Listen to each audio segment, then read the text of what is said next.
My name is John Phair. I'm a vascular surgeon. I work at Mount Sinai in Manhattan and Mount Sinai in Queens.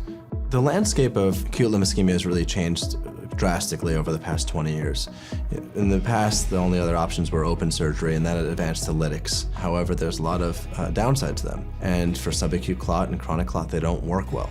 After that, you have suction thrombectomy, which you're limited by the size of the vessels. Sometimes they don't maneuver well, and then you have to switch out for different size devices, or whether you're dealing with the iliacs, SFA popliteal, or the tibial vessels.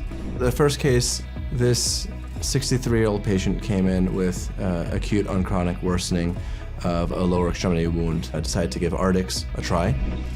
Some of these other suction devices are reliant on suction technology, which is going to suck the clot in, but you may have clot adherent to the walls.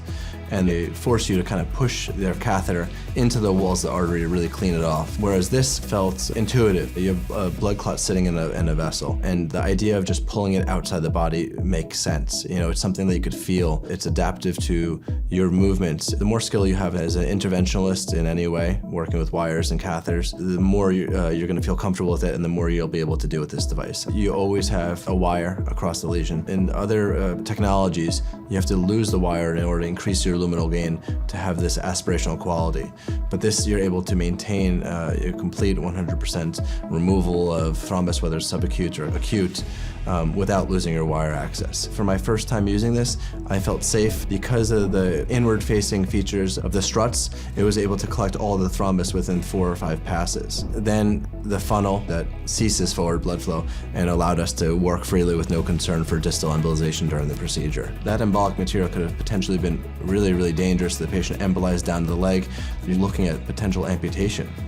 So we were able to clear all those small little particles out. The mechanical element itself was able to work inside the sheath with rapid and quick exchanges. Each pass took less than 30 seconds. And when we were all said and done, it was only 40 minutes of device time for that entire thrombectomy procedure. You know, I've worked with a lot of different products before, and this was one of the most expeditious cases that I've done with one of the cleanest results I've ever had. Another case I had was a 67-year-old man who came in with rest pain. We did a diagnostic angiogram on him, and in addition to chronic tibial disease, we noted either acute or subacute thrombus in the profunda artery. Now, we were unsure whether the Artix device would track well inside the vessel, but the length of the profunda vessel looked suitable for deployment of the funnel, and we were able to get the 7 French device up and over the aortic bifurcation, planted in the profunda, and do 3 passes. The funnel was able to maintain its integrity throughout the case. It didn't pull back with each pass. We were able to remove the clot. We didn't see any associated spasm of the vessel afterwards. We didn't see any intimal damage from passing the mechanical element multiple times.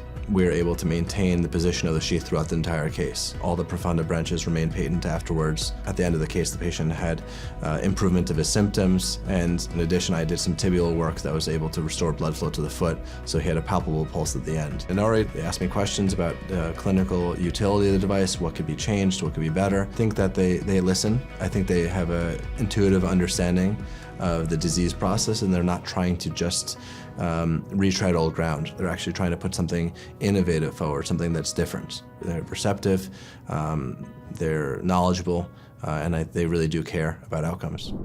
This is the Inari Artix device. The deployment is very simple, and it stays in place without any backward and forward motion inside the vessel. It's a pin and pull type of technology that's unsheathing it. And so this is the mechanical element. And so most of the clot, as you're pulling back, will come through here. However, there's inward-facing struts midway up the mechanical element that allows to capture clot even if there's stenotic areas. So what we'll notice when you take this device out, not only is there clot in this area over here, but in the deeper part of the mechanical element, there will be clot there. A major pitfall in some of these other technologies can be distal embolization. What this device does is it's able to combine this capture with a mechanical element and the thrombectomy portion of the filter itself, as well as the filter quality, because the mechanical element is essentially a net that's capturing the clot that's extending past it. So once you deploy it past your lesion and pull it back, you're protecting yourself from embolization. Again, and then once you get all the clot out, recapture is fairly simple. You just very carefully pull this back, and it completely recaptures and is ready to go again. Between passes, it's a very quick and efficient way of cleaning this mechanical element, recapturing it, and putting it back in the body. This goes over an 0-4 wire, but it's very flexible, very adaptive, so this had no issues going over a very tortuous aortic bifurcation. It was able to get around kind of 3 J loops of this without any kickback or any issues like that. The versatility of the technology is what's really groundbreaking. This is really a cutting-edge new way of thinking about things with this technology that responds to the vessel size, it fits adaptively into the vessel you put it in. I think it really changes the game because it allows for fast procedure times, no lytics, and ability to remove chronic, subacute, and acute clot.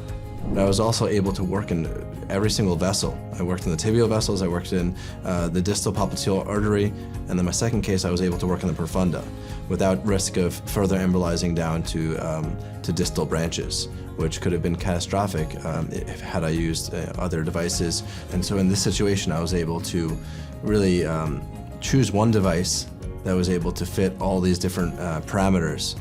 I think a lot of physicians are creatures of habit. They like to stick to things that they know, and if you're not willing to change, as new technologies come, you're going to be forgotten. You're going to offer worse outcomes. Seeing is believing, and doing is believing. And once you start doing it, my results were fantastic for both cases.